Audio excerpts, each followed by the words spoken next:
If you have watched the first episode, you already know that some of the creepiest places in Alaska do not make a sound. But what you are about to hear is different. These are not legends or spooky campfire stories.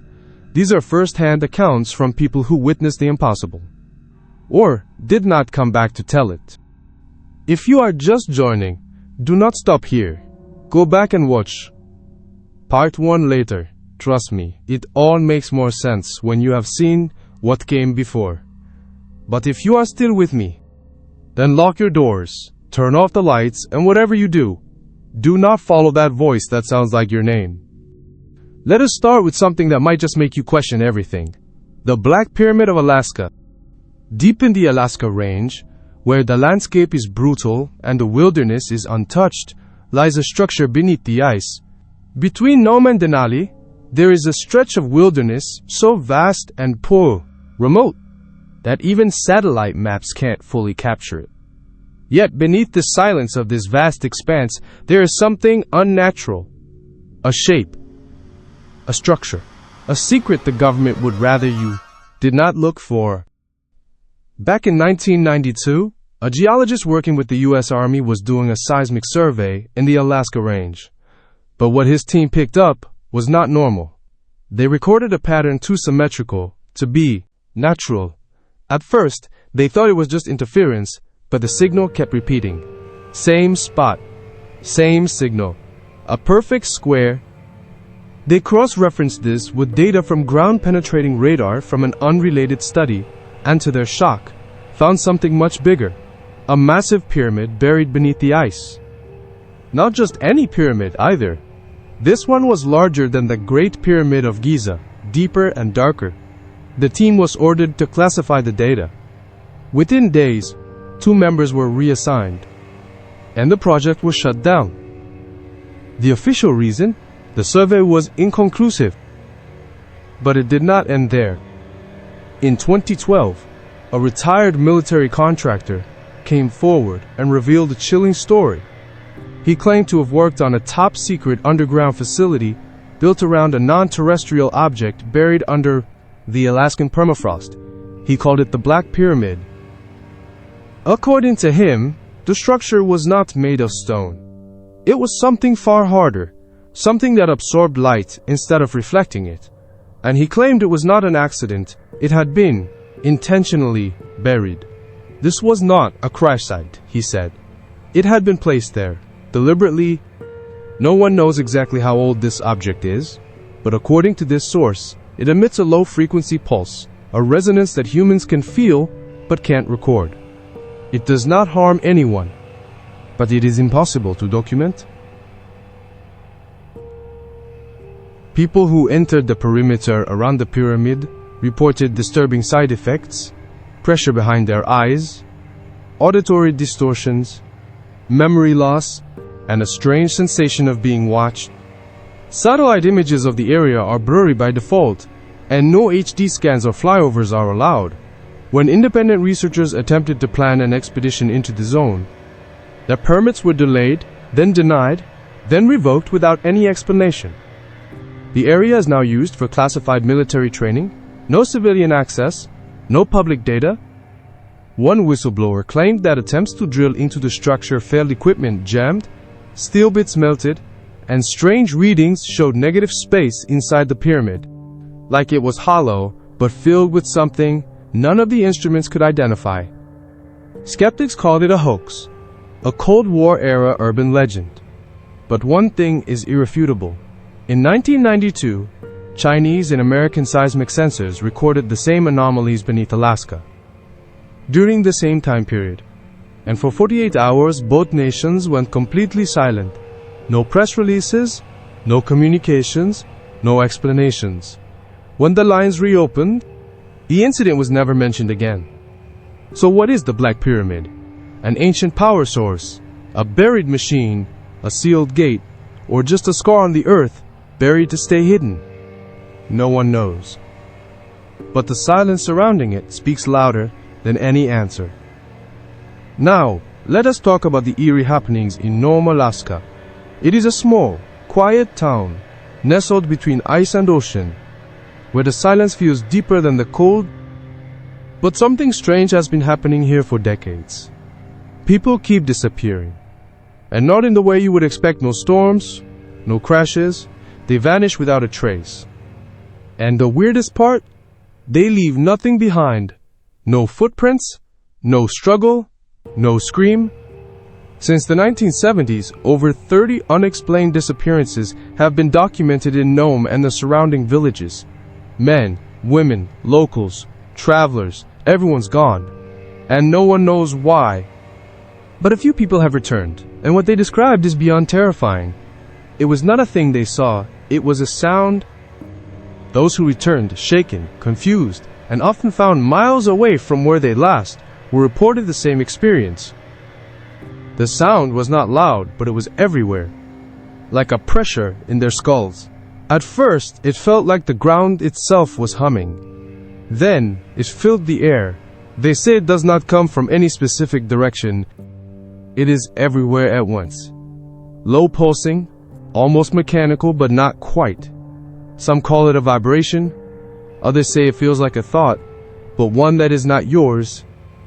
Most of the people who experienced it all describe one thing in common: the overwhelming urge to follow it. In 2005, the FBI opened an investigation into the disappearances. They blamed alcohol, exposure, and poor weather conditions. But anyone who has lived in Gnome knows that explanation does not hold. One of the most disturbing cases involved a 23-year-old man named townsfolk. He left his sister's house for a short walk and never returned. 2 days later, he was found standing barefoot in the snow. He was dehydrated and frostbitten, repeating something over and over: "It let me come back." But not all of me. Some researchers attempted to study the area with audio equipment, hoping to uncover the source of the sound. But they found nothing. The moment they turned off their devices, the symptoms began: head pressure, nosebleeds, memory loss, a sudden feeling of being watched. One scientist wrote in a private journal, "I have worked in caves and war zones, but Gnome Valley at 3 a.m. made me want to run, not because of what I saw, but because of what I could not explain." The locals know the pattern well. When the sound returns, dogs get restless, radios cut out, and no one goes outside. No one investigates. They just wait. Because in Gnome, they already know, if you follow the sound, you do not come back the same. Maybe it is not a frequency. Maybe it is a presence. One that hides beneath the snow, waiting for silence, for stillness, for one more listener. And when it finds them, it does not take them all at once. It starts by making them forget who they were. There are places in Alaska where the sea hides more than just icebergs. It swallows things whole. One of the most haunting stories comes from the waters off the coast of Juneau, where an inexplicable disappearance left a haunting reminder. On August 17, 2006, a small commercial fishing boat was spotted, drifting aimlessly about 7 miles off the coast of Juneau. The boat was not sinking. It was not damaged. There were no distress signals. Yet, there was no sign of life on board. The Coast Guard boarded the vessel at 10:42 a.m., expecting to find some kind of mechanical failure, or maybe a medical emergency. But what they found was something else entirely. The boat was clean, no damage, no broken parts, nothing out of place. The navigation systems were working perfectly, and the GPS showed a straight path. The last recorded ping had come in just 14 minutes earlier. Someone had been on that ship. Very recently, there were no crew members. 3 men had been on board, licensed, experienced fishermen, all healthy. Their gear was still on board, their wallets, their jackets, snacks. Even a coffee cup sat half full, still warm.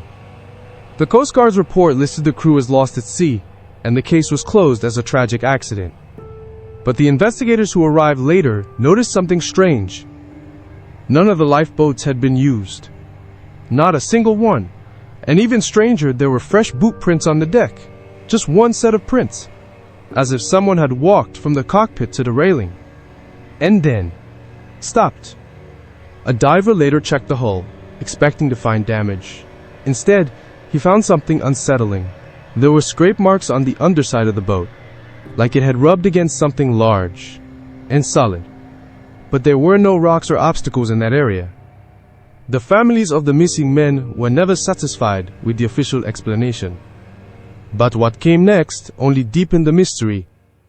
One of the men's phones missing with him when he disappeared was found 3 months later, hundreds of miles inland, at a pawn shop. It was powered on, with no call logs. Just one strange draft in the text messages folder. A text that read, "It is not water."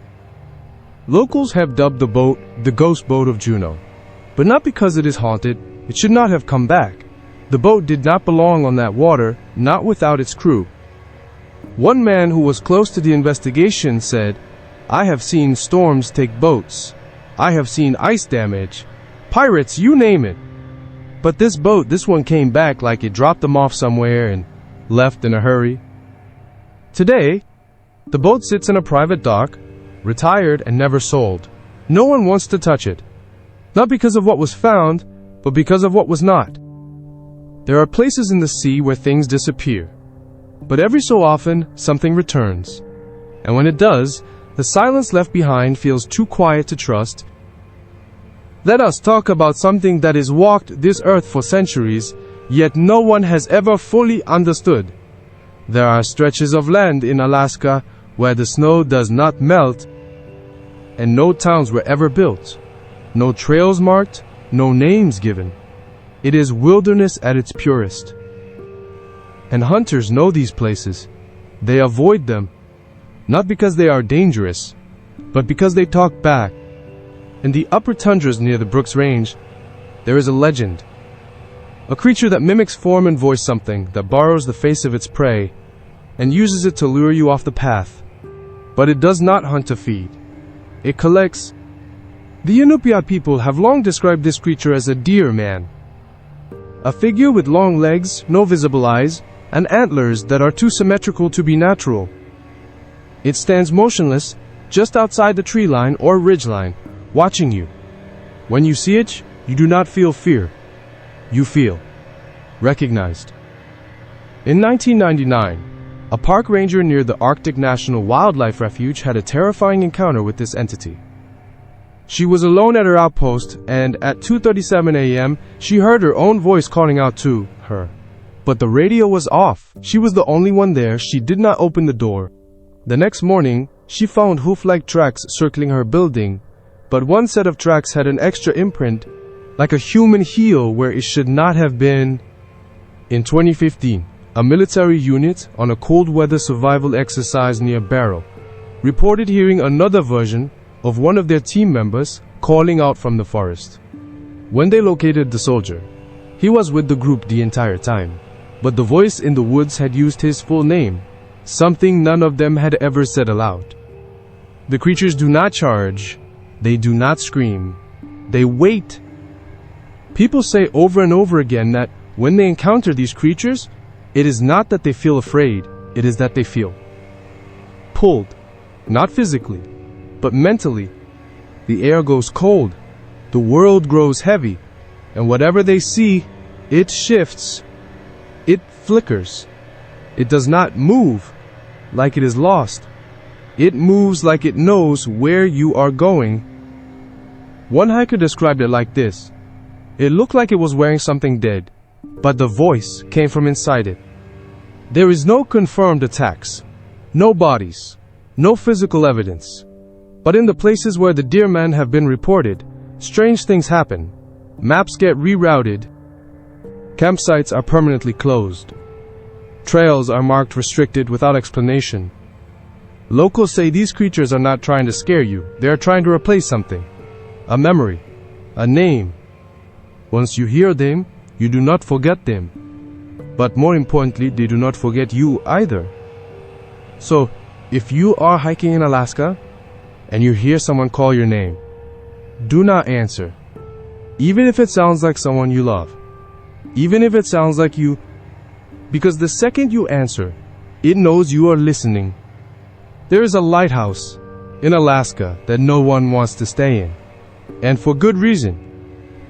Located off the coast of the Lynn Canal, surrounded by icy tides and jagged rocks, stands Eldred Rock. Built in 1905 to protect passing ships from hidden reefs, it stands alone on a small island, battered by wind, ice, and waves. At night, its light can be seen for miles. But no one's keeping watch anymore. The U.S. Coast Guard manned the lighthouse for decades, rotating crews in and out to keep the light working and the station staffed. But something changed in the early 1970s.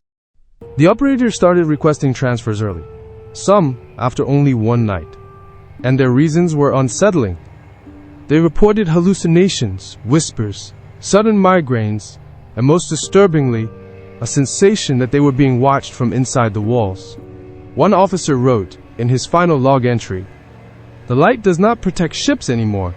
It watches the shore." In 1973, the lighthouse was decommissioned, and the last full-time crew left without explanation.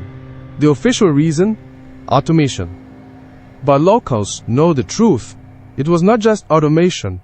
The station was abandoned because something there, Maka Badamo, was not right.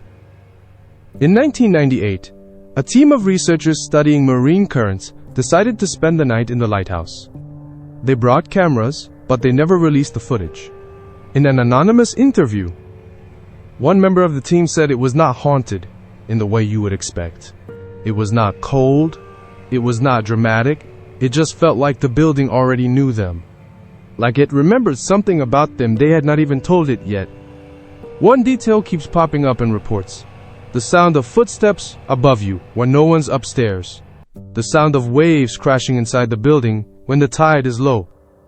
People who've stayed there say the worst part is not the creepy sounds or the strange feeling. It is the dreams. Not nightmares. Just two. Memories. Memories that are not yours. Some say the light still flashes on and off at night, as if it is still manned, as if someone never left, or maybe something just won't let them leave. If you ever decide to visit Eldred Rock, locals have one piece of advice. Leave before the second night. Because once the lighthouse notices you, it does not blink for boats anymore. It blinks for you. There are places on Earth that freeze, not just physically, but spiritually. Lake Iliamna, in Alaska, is one of those places. It is a massive body of water that does not just freeze, it consumes. In 1972, a private research group set out to explore the southern edge of Lake Iliamna, an area known for its shifting depths and unpredictable ice. They were not thrill seekers. They were not chasing legends. They were investigating a theory that the lake contained a submerged system of geothermal fissures buried beneath layers of ancient ice. The team consisted of 4 men, 2 divers, a hydrologist, and a local guide who knew the lake better than anyone. They set off in the afternoon, confident they would uncover something new about the lake's mysterious depths. At 2:13 p.m., their last radio transmission came through. Visibility is dropping. Readings do not make sense. We are going in. That was the last anyone ever heard from them.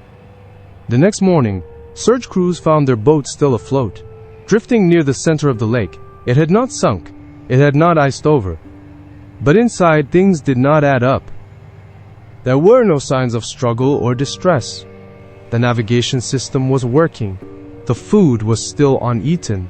The divers' clothes and backup oxygen tanks were still there. But there were no men. The entry ladder was still lowered into the water.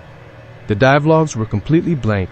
No notes, no recorded depths, no explanation. The U.S. Geological Survey was notified and took the footage, but they released nothing. One of the divers who helped recover the camera off the record later claimed that one file remained partially intact. It was corrupted, but the footage showed something chilling. The video showed murky water, a flashlight beam moving forward, then shaking, bubbles, and then a shape. Not a fish, not a man, something white, something that absorbed the light rather than reflected it. It moved across the frame without disturbing the water. Then, the camera cut out. The official case was closed as a drowning. But the area where the team disappeared was marked restricted. No further diving was allowed. Locals, however, tell a different story. Fishermen who've spent years on the lake say something about that part of the lake has always been wrong. The ice there cracks upward.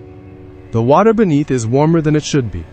And sometimes, at night, they claim to see lights under the surface, not reflections or stars, but movement. They believe the team found something beneath the ice, something they were not meant to see. One Inupiat elder once said, "There is something under that lake. It remembers its shape, but not its name." To this day, no one has attempted to dive that site again, not even the military. Every few years, when the lake levels drop, locals say they see something just below the ice. Not a structure, not bones, just a faint glint of metal like part of a suit or a camera still waiting to be found. As for the guide who led the expedition, he never liked to talk about it. But in his last interview, recorded 10 years after the incident, he was asked what he thought happened to his team. Without hesitation, he replied, "They did not drown. They went somewhere you are not supposed to find. And whatever they saw down there, it did not like being seen. Some places do not need to shout. They just wait. And when the silence is deep enough, they speak back. You have heard the stories. The Black Pyramid buried under the ice. The eerie frequency that caused people to disappear in Gnome.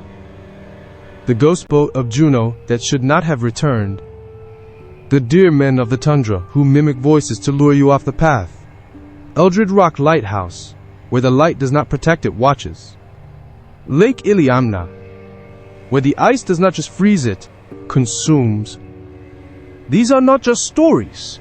These are places with coordinates, with people, with unanswered questions. And the more you look, the more things do not add up. Some places in Alaska do not like being remembered. They hide in plain sight, waiting to be forgotten.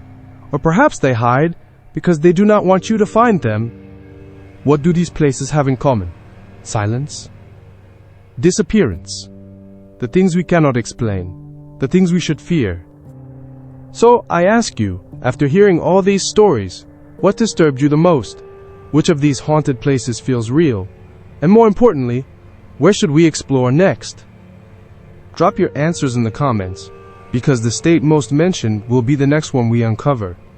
And remember, some places do not want to be remembered. Once you hear their story, they never really let you go.